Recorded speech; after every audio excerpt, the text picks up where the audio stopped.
I'd like to start by saying that I really enjoyed hearing the anniversary temple talks that were given last year by members of the original 3 churches. I was not a member here during the merger, and it was really interesting for me to hear some of the history and about the buildings and about the people that came together to become Prince of Peace. The temple talks that have been given this year are interesting too because they help us to get to know each other a little better.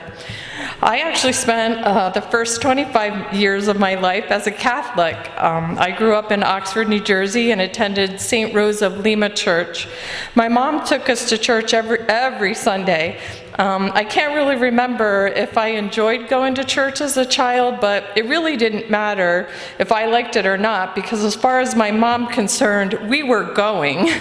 And so I have to thank my mom for helping me build a strong foundation of faith and a sense of commitment to going to church.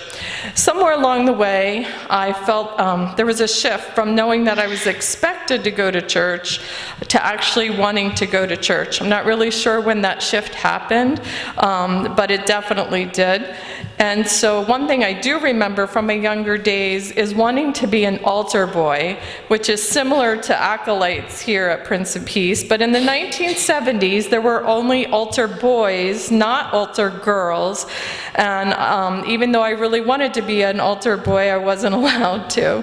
So it wasn't until I went to college that I actually was able to be more of a part of the worship service. I went to Kutztown University, and there was a Catholic center on campus called, the building was called St. Christopher House, but the students fondly refer to it as Chris House. And this was an older house that had a large addition built on the back. And the downstairs rooms of the house portion were available for students to come there and study or relax. It was really a wonderful, welcoming space. And it was at Chris House that I developed some great friendships and became part of a strong faith community. Masses on Sunday night or Sunday morning were held in the large addition in the back of the house. It was like a big multi-purpose worship space. And what I liked about attending church at college was that the students assisted in the worship service by being lay readers, collecting the offering, bringing up the communion gifts, singing in the choir. And these might sound like a lot of the same things we do here at Prince of Peace, but my earlier experience in churches was that younger people didn't really help with the service. So in college, being part of the service made it more meaningful. So I'm glad that we find ways to have younger people help in our service here at Prince of Peace. On weekday mornings in college, Mass was held in this really small chapel on the second floor of the older portion of the house at Chris House. And although I personally couldn't get motivated to get up early enough to attend Mass before classes on weekdays, they also had a Wednesday evening Mass, which I loved.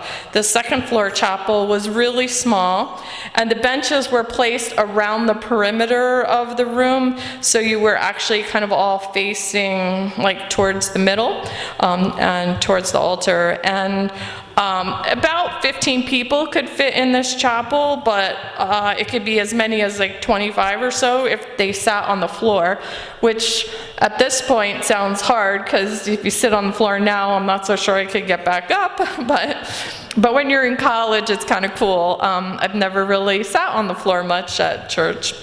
And so this small space was often kept dimly lit and had a very warm, welcoming, spiritual feeling. It was open to students anytime throughout the day and into the evening. And so even if there wasn't a Mass being held there, you could just go anytime and pray or meditate. And I remember spending definite time there when I was at college. I know that you don't always need a physical structure to feel close to God, but being in that chapel always helped me feel so close to God. And in the spring of my freshman year of college, I attended a weekend retreat that was run by a team of students. It was an amazing opportunity. We prayed, we sang songs, had discussions, performed skits, played games, and had a lot of fun sharing our faith in God.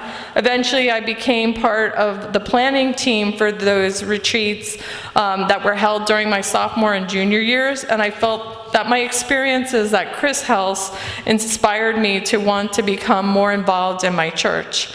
After college, I lived in Easton for a few years, and I attended a Catholic church on Spring Garden Street, mostly because it was only a couple blocks away from my apartment.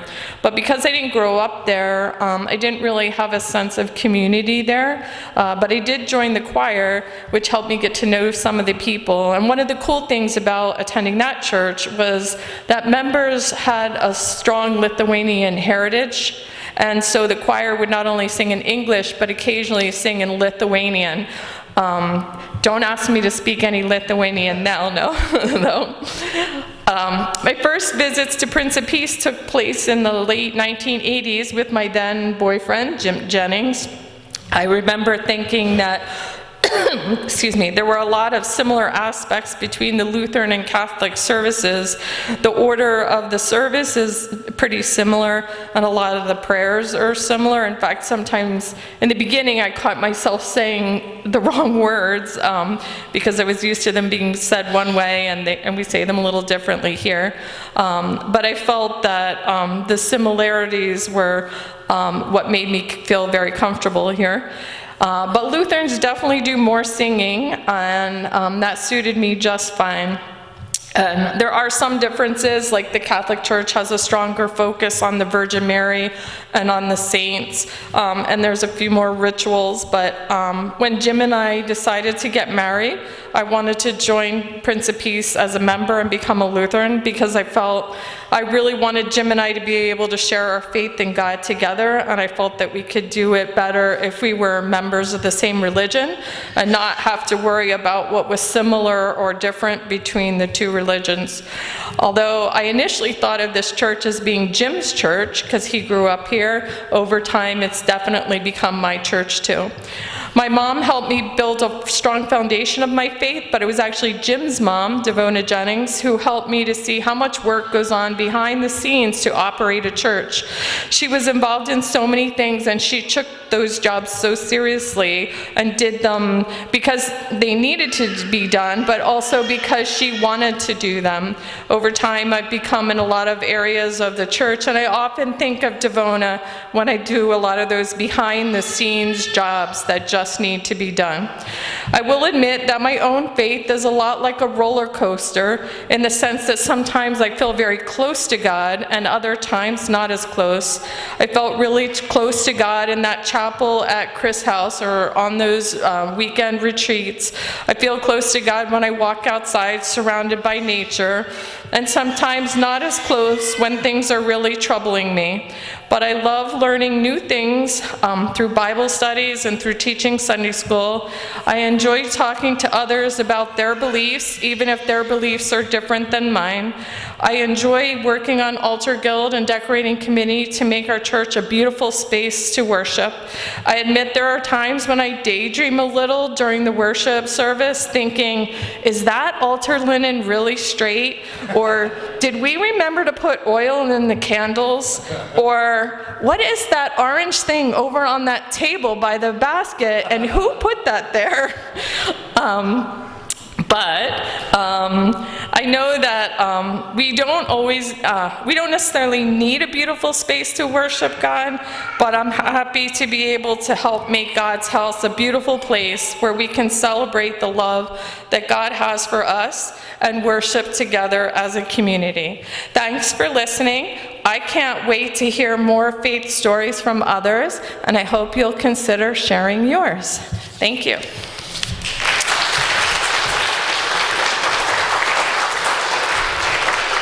Thank you, Kim, for sharing that today, and thank you for all the things you do here at Prince of Peace, especially in making this space as beautiful as it is. Please stand for our final hymn.